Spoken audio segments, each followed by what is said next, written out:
learning process. So we briefly understand the learning process. I have mentioned time and again, attitude can be shifted. Shift in attitude favorably towards the objective when there is a condition with no attitude towards an object. If there is no attitude, easy for you to shift the attitude favorably.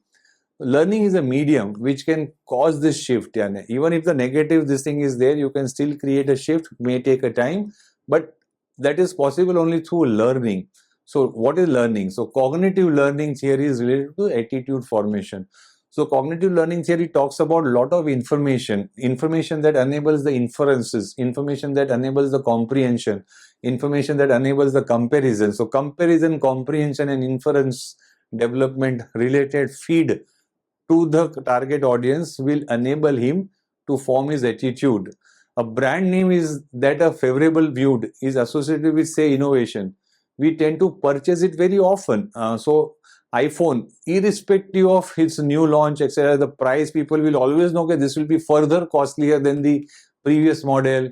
There are people who tend to grab it when it is launched because it is linked with innovativeness. You will not be disappointed, as they say, blindly purchase it. Those kind of a belief in that brand. That is because of the past learning, the past exposure that they have created, and that is what has been created by Apple. They have constantly feed people with the innovative information so that consumers start looking at you as an innovative brand. So learning is a continuous process. Journey from a neutral to favorable attitude depends on the experience and the use of information. So how I get the information, how I use, and what is the experience that I got. So experience is also primary driver. That's why the customer satisfaction is also such a hot topic. Subject and science of learning theory learned earlier will apply. We have learned about the science of learning theory, etc. So that same thing will be applied out here. So sources of influence could be family influence, could be peer and the group influence, could be my own experience is an influence, direct and mass marketing influences. I will have something which is directly coming to me or something I get and exposed to mass marketing. My personality influences will drive my attitude towards the object. However, through a learning, I am retaining something, I am changing some attitude towards the object. So that is something that marketeer need to understand and accordingly create a marketing communication plan.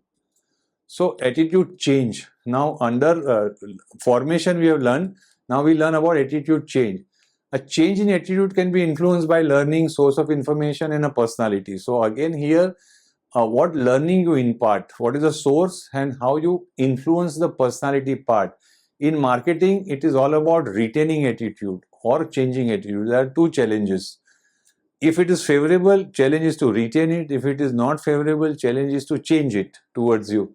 Several strategies are adopted to bring the change in the attitude. The ad agency therefore exists, primarily for managing the attitude change.